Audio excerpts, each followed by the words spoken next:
വീണ്ടും വാർത്തകളിലേക്ക് വന്നാൽ CJP പ്രതിഷേധങ്ങളിൽ വിദ്യാർത്ഥികൾ പങ്കെടുക്കുന്നത് വിലക്കിക്കൊണ്ടുള്ള വിവാദ ഉത്തരവ് പിൻവലിച്ച് തമിഴ്നാട് സർക്കാർ.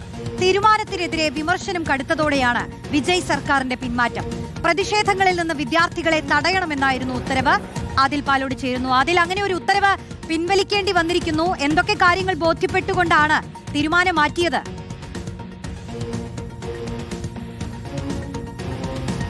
തമിഴ്നാട്ടിലെ സർക്കാർ, വിജയ് സർക്കാർ, TVK സർക്കാർ ഇടതുപക്ഷത്തിന്റെ കൂടി, ഇടതു പാർട്ടികളുടെ കൂടി പിന്തുണയിലാണ് അധികാരത്തിലിരിക്കുന്നത്. ഇടതു പാർട്ടികൾ ഈ ഉത്തരവിനെതിരെ കടുത്ത ഭാഷയിൽ വിമർശനം ഉന്നയിച്ചിരുന്നു. വിദ്യാർത്ഥി യുവജന സംഘടനകളും വിജയ് സർക്കാരിനെതിരെ കടുത്ത വിമർശനവുമായി രംഗത്തെത്തി.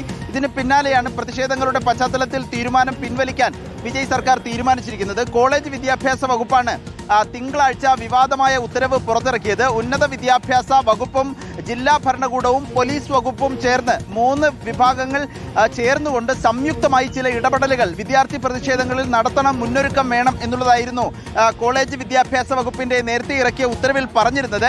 വിദ്യാർത്ഥികൾ തമിഴ്നാട്ടിലെ CJP പ്രതിഷേധത്തിലും ഇടത് വിദ്യാർത്ഥി പ്രതിഷേധത്തിലുമെല്ലാം പങ്കെടുക്കുന്നത് തടയാൻ ഇടപെടണം, യുവാക്കൾ ഈ പ്രതിഷേധങ്ങളിൽ പങ്കെടുക്കുന്നില്ല എന്ന് ഉറപ്പാക്കണം എന്നിങ്ങനെയായിരുന്നു നിർദ്ദേശമായി നൽകിയത്. ഇതൊരിക്കലും നൽകാൻ പാടില്ലാത്ത ഉത്തരമാണ്. സമരം വിലക്കിക്കൊണ്ട് സമരത്തെ നിരുത്സാഹപ്പെടുത്തുന്ന രൂപത്തിലുള്ള ഉത്തരവുകൾ പാടില്ല എന്നാണ് ഇടതു പാർട്ടികളുടെ പ്രഖ്യാപിത നിലപാട് എന്നവർ പറയുകയും ചെയ്തു. CJPയും കടുത്ത വിമർശനമുയർത്തി. ഒടുവിൽ ഇപ്പോൾ തീരുമാനത്തിൽ നിന്ന് പിൻവാങ്ങാൻ തീരുമാനിച്ചിരിക്കുകയാണ് TVK സർക്കാർ. നമുക്കറിയാം, 2 CPMന്റെയും 2 CPIയുടെയും MLAമാർ TVK സർക്കാരിനെ പിന്തുണയ്ക്കുന്നുണ്ട്. അവരുടെ പിന്തുണ കൂടി കൊണ്ടാണ് കേവല ഭൂരിപക്ഷത്തിലേക്ക് വിജയ് എത്തുകയും TVK എത്തുകയും ഭരിക്കാൻ ഒരു സാഹചര്യം ഒരുങ്ങുകയും ചെയ്തത്.